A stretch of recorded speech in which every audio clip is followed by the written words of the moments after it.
Hey everyone, it's Cody with Miko here. We're just doing a quick video to show you how our primary 25 liter rack goes together. So this is a 4-bin rack with 25 liter tubs, type A from Canadian Tire. This one's the primary, so it does have the toe kick, but we're going to walk you through how this is all done. So if you look at your components, your parts, you got your back piece, which has an L and an R. You've got the two sides, one has an L, one has an R. And then here's the top piece. I don't have the emblem in this one yet, but normally there's an emblem here. And then the 4 shelves with the recessed area for the belly heat.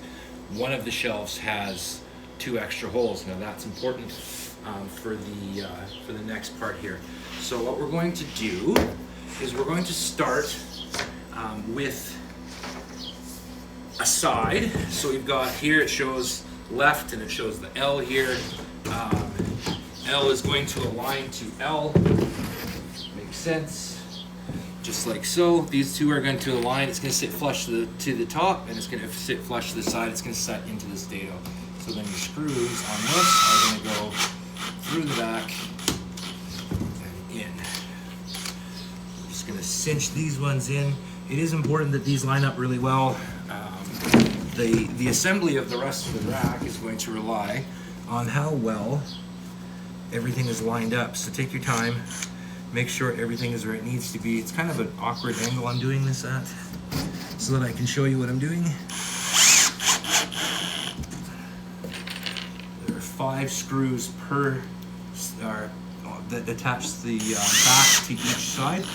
So there will be 5 screws here. I'm using a drill. Some choose to use a screwdriver. You can. It takes forever, but I mean, if that's the way you choose, you can. I find that a drill is quite nice. Don't over tighten it like crazy, but it does work a lot quicker with that drill. So here's our other side. We're aligning. It shows where there will be the R lining up to the R. This is just telling me your top. You can go through and do this again. Don't pinch your fingers like I did. So I like to use a line there, and I just get my finger out of the way before it tightens up. So there's the start. We've got the 10 screws that attach the bottom or the back to the 2 sides. So now you see here, now we've got the L's lining up, the R's lining up, and then you've got the little slots at the front here, which is fairly important. So the next stage is we're going to grab that one shelf that I was talking about with the 2 extra drill holes. This is going to go in here. Just going to slide that in.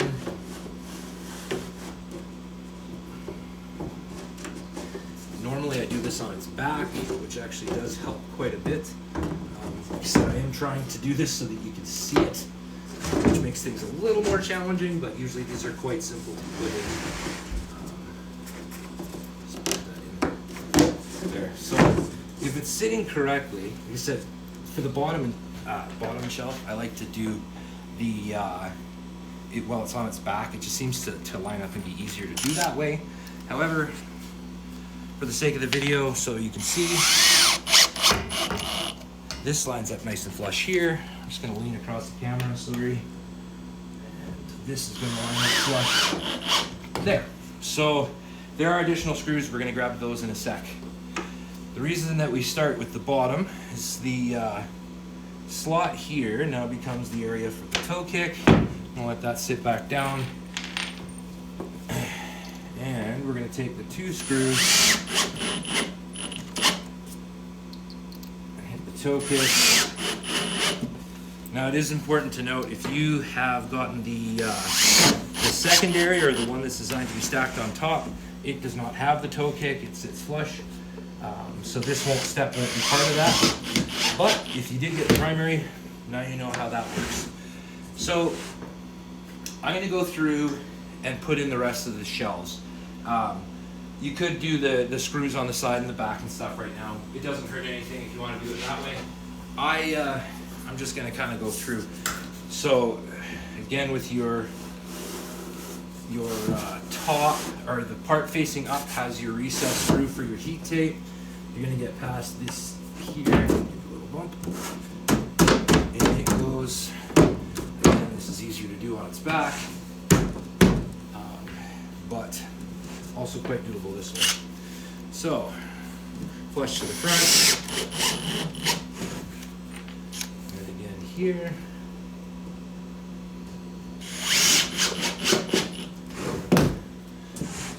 Now we're going to continue to do the last two shelves. We're going to leave the top off, which I'll show you why when we do our heat tape run, because it does make it considerably easier to do the heat tape run part. So for the sake of the video, this is actually irritating me, but I'm trying to show you what we do. Okay, forget it. I have to put it on its back because that's frustrating me. So, so if you're doing it this way and actually doing it off the back like it's supposed to be, then they slide in quite nice. Should have just showed you that. You can see that also in the middle and on this, on the back of the rack, towards the back of the rack, there is more screws. So there's 3 screws per side.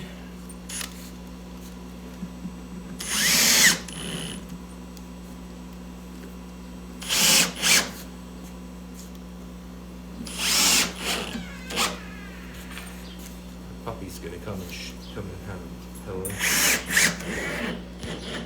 All right, gotta do the same on the other side, but I'm gonna grab this one last shelf.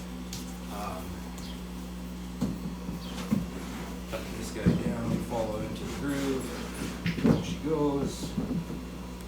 You just take your time, make sure it's going in where it needs to. So it's bound up.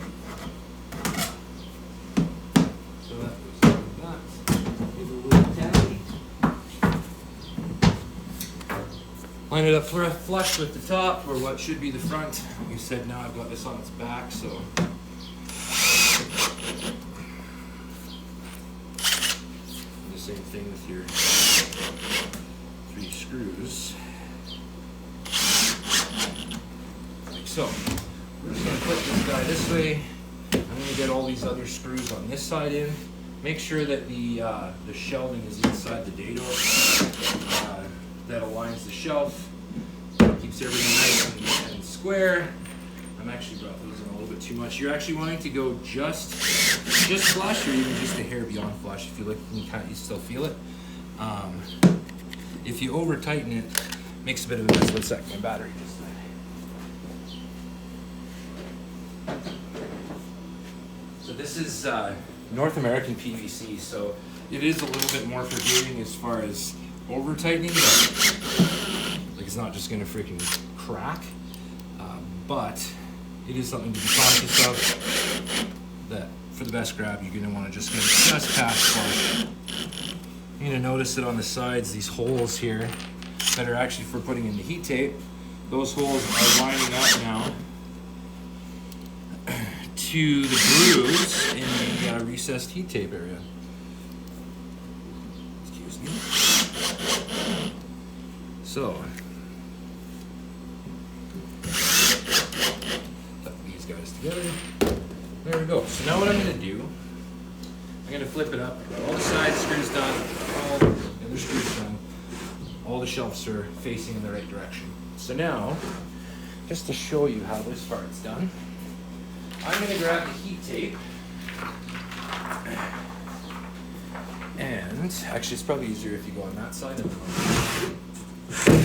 So I'm going to grab the heat tape here, and what I'm going to do is I'm going to take one end of the heat tape. This is just to keep things neat and tidy. And I'm going to tuck it out the side.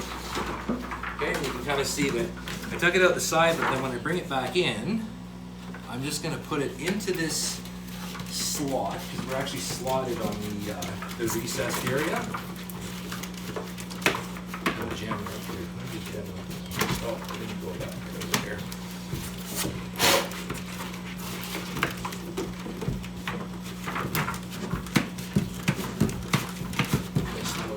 There. Okay. So now, we're going to pull this guy in here. We're going to pull this heat tape across. The reason that I fed it out first so that you have a nice clean finish like that. You can see how it tucks nicely in one spot. When this is unscrewed or untethered here, this goes through the back and it's out of the way of your tubs. Some clients will choose to use a piece of tape and just put that right there just so that it can't rub the bin where the cord is. Completely up to you. So now the next part here, you can see how this has come out. So we're actually going to want this to go down. So I'm going to take this, you can see it going down inside. I'm just going to come to the other side here. I'm going to grab this tape and I'm going to force it back out the side, but this one below. So you can kind of see how it's now going to feed down through there. You can see it's in the slot and now it's lined up and ready for the next shelf. So now, same thing with these slots. You're going to line this up, take your time, line it up, and push it through. Just going to bring it out the other side, give it a pull, give it a click, everything's sitting in place. So now you're the same thing, you got to bring it down. You see how it's coming down and inside. I'm going to grab this, bring it to the outside, pull that in. You can see how it's nicely tucking the heat tape out of the way, down the side so it's not going to rub against the bin. So then you're back into your groove. Back in, pull. Now of course the same thing again, we're going to go down.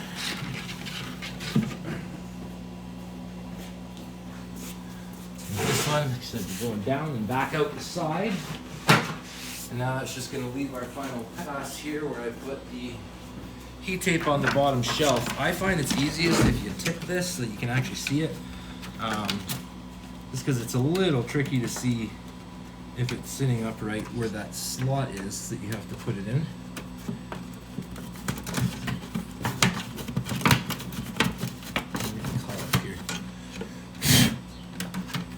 Should have blown these better out with air.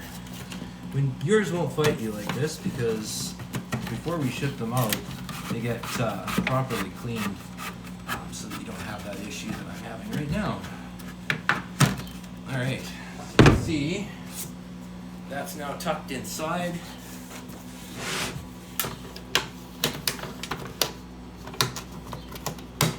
Like so, gonna make sure that sits nice there. You can see there's a little bit of extra right here. I tucked mine up and back up, so that way you get a little bit of extra heat on the bottom, which is obviously where it's going to be the coolest. Alright, so that's the base of that, and then once that's in, take your top panel, place it in the top, and then you're going to do the same thing, screws down each side. This will get tucked back. So, sits in there. So, and then that'll align everything here. So you screws down the side, and then there's some screws down the back as well that are going to just solidify these shelves. It's as simple as that. Now you look in this shelf here, you'll see a hole. That hole is for your probe. You're going to take your probe, tape it right to the side, tape it right on the heat tape on the side. That's direct contact with the tape, and that way you know that your heat tape is being regulated properly. Yeah, this is the 25-liter 4-bin. This one's the primary rack from Meco. Thank you.